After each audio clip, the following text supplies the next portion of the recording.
नमस्कार दोस्तों, मैं राकेश वर्मा आप सभी का स्वागत करता हूं आपके अपने परिवार एसएन गुरुकुल पर। साथियों, आप सभी को ज्ञात होना चाहिए कि जो छठे चरण में शिक्षकों की भर्ती हुई थी, उनका फरवरी के अंतिम हफ्ता में 2 वर्ष पूर्ण हो चुके हैं।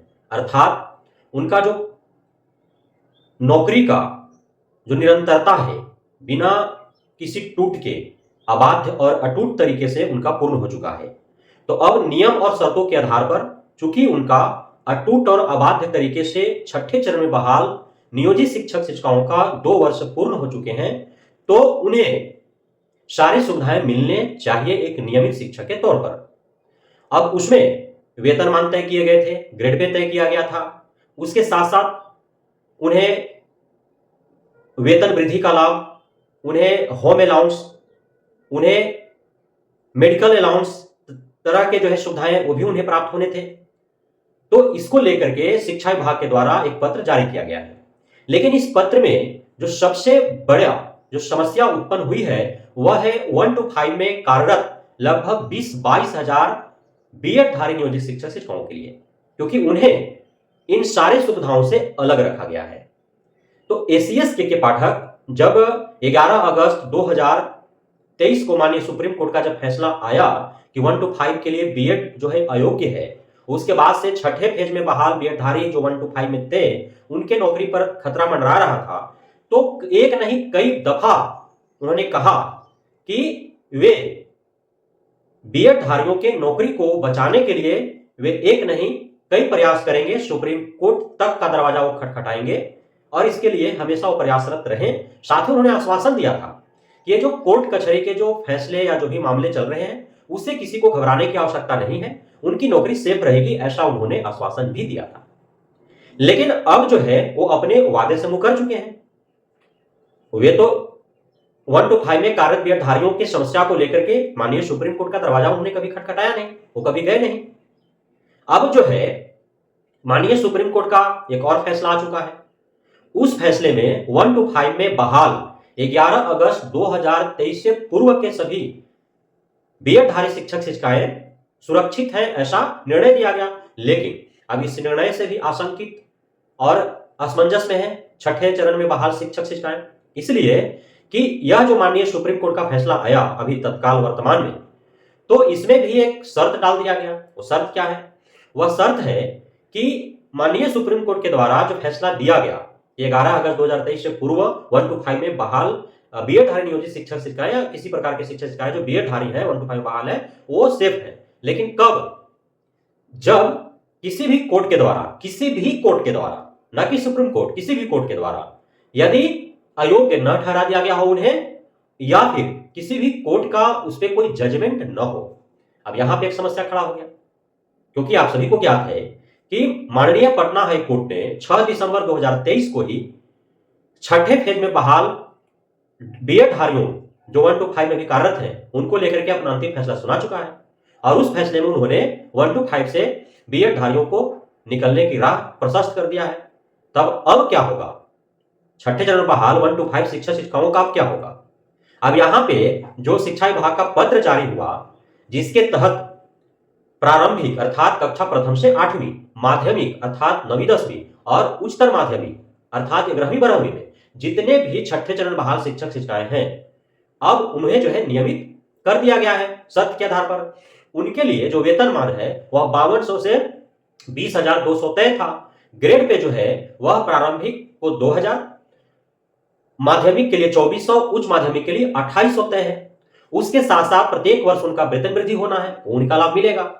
जो उन्हें जो मेडिकल अलाउंस देना है, जो उनको होम अलाउंस देने हैं, ये सारी सुविधाएं उन्हें प्राप्त होंगे। अब उसके बाद जो है पत्र जारी करते हुए सभी जिला के जो डीपीओ हैं, डीपीओ जिला कार्यक्रम पदाधिकारी पदस्थापना या प्रशासनिक, तो उन सभी को आदेश निर्गत कर दिया गया है कि वे अपने जिला के में जितने भी छठे चरण में बहाल शिक्षक शिक्षिकाएं हैं 1 to 5 में कार्यरत बीएडधारियों को छोड़ करके, यानी कि उन पर विचार अभी नहीं करना है, वो शिक्षा विभाग विचार करेगी कि उनके साथ क्या करना है। अर्थात धीरे धीरे जो है मार्ग प्रशस्त किया जा रहा है, जो माननीय हाईकोर्ट पटना के द्वारा कही गई थी। चूंकि सुप्रीम कोर्ट का ऑर्डर जजमेंट आने के बाद एक पत्र जारी हुआ, यदि सुप्रीम कोर्ट का छठे पेज को लेकर के ऑर्डर होता, ये सुरक्षित संरक्षित है, तो फिर इन्हें छांटा नहीं जाता। बीएड धारी जो 1 to 5 में कार्यरत है, इन्हें एक बॉक्स में बंद करके नहीं रखा जाता। प्रारंभिक 1 to 5 में कार्यरत बीएड धारियों को छोड़कर माध्यमिक, उच्च माध्यमिक, इस प्रकार से तो नहीं लेटर में लिखना पड़ता, उनको अलग से इंगित नहीं करना पड़ता। तो इस हेतु प्रत्येक जिला के डीपीओ को शिक्षा विभाग के द्वारा पत्र जारी कर दिया गया है कि वे शर्तों के आधार पर, चूंकि उनका 2 वर्ष पूर्ण हो चुके हैं अटूट और अबाध्य तरीके से, तो उनके जो नियमावली में, जिस नियमावली के आधार पर उनकी भर्ती हुई है, नियोजन हुआ है उनका, तो उसमें जो भी वर्णित है उसके आधार पर उनको लाभ मिलने चाहिए। इस हेतु सभी डीपीओ को कहा गया कि वे उनका वेतन निर्धारित करें और साथ ही जो सर्विस बुक है उनका वे संधारित करें और वे अपने अधोस्थायी माने ऊपर के जो भी आला अधिकारी हैं उसे वे यथाशीघ्र उन्हें वो डिप्यूट करें, ताकि उस पर जो है यथाशीघ्र कार्रवाई शिक्षा विभाग कर सके और उनका जो लाभ मिलने वाला है वो सभी लाभ जो है यथाशीघ्र सभी छठे फेज में जो भी नियोजित शिक्षक शिक्षिकाएं हैं 1 to 5 में कार्यरत बीएड को छोड़कर उन्हें वह प्राप्त हो सके। तो इस प्रकार यह कहा जा सकता है कि जो एससीएस के पाठक हैं उन्होंने जो बार बार आश्वासन देते रहा है 1 to 5 में कार्यरत बीएड को लेकर के, वे अब अपने ही वादों से मुकर चुके हैं।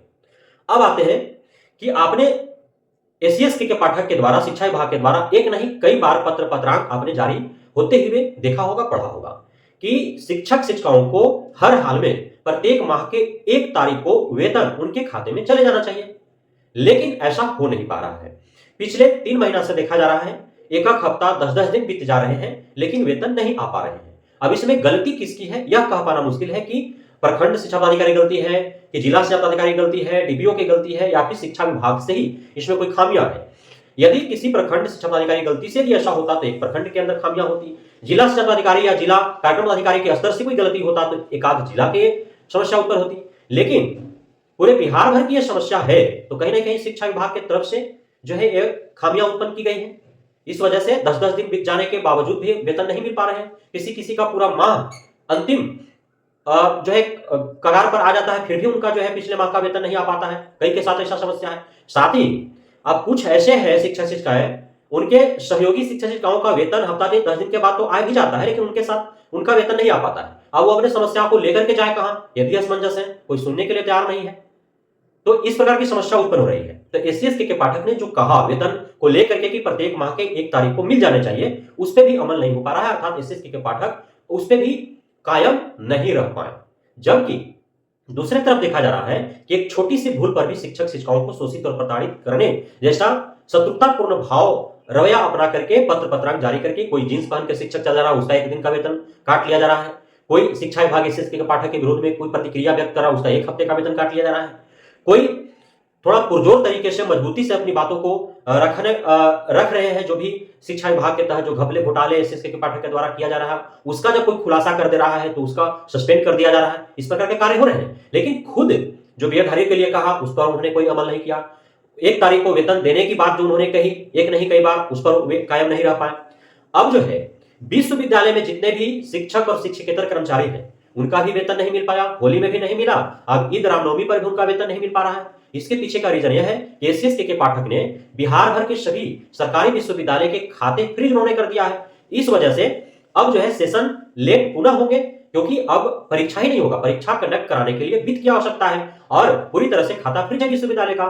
तो वे प्रश्न पत्र कैसे छपवाएंगे, वे किसी सेंटर को एडवांस कैसे करेंगे कि वो सेंटर तैयार रहे परीक्षा लेने के लिए। तो इस प्रकार की समस्या उत्पन्न हो रही। साथ ही जो विश्वविद्यालयों में कार्य करने वाले जो भी शिक्षक हैं, शिक्षकेतर कर्मचारी हैं, उनका वेतन या पेंशन कैसे देगा। अब जब वेतन पेंशन किसी को नहीं मिलेगा तो फिर वो कार्य क्यों करेगा, तो स्थिर और शिथिल पड़ जाएंगे। इस वजह से जो है अब एससीएस के पाठक के इन कुकृत्यों के कारण अब विश्वविद्यालय का पूरे आजाद भारत के इतिहास में पहला बार बिहार के साथ एक घटना है कि एससीएस के पाठक या खास शिक्षा विभाग के किसी एससीएस ने एक मुश्त सभी बिहार के विश्वविद्यालयों का खाता फ्रीज कर दिया हो और पर्व त्योहार में भी उन्हें किसी प्रकार के कोई वेतन पेंशन नहीं मिल पा रहा हो। तो एक समस्या उत्पन्न हुई है। तो एक पूरी तरह से जो एससीएस के पाठक के द्वारा जो उठाए जाने वाले कदम है शिक्षा सुधार के लिए, वो सत्य मायने में यदि माना जाए तो इससे शिक्षा सुधार नहीं हो रहा है, बल्कि शिक्षा और गर्त में चलते जा रहा है। और एससीएस के पाठक और कुछ दिन रहे तो इतने गर्त में चला जाएगा शिक्षा व्यवस्था बिहार का, इससे सुदृढ़ होने में वर्षों नहीं दशकों लग जाएंगे। जिस पर सरकार को संज्ञान लेने की आवश्यकता है और इस पर अमल करने की आवश्यकता है। बहुत बहुत धन्यवाद आप सभी साथियों का हमारे साथ जुड़े रहने के लिए, बने रहने के लिए, इतना प्यार देने के लिए, हम पे भरोसा बना रखने के लिए। जय हिंद।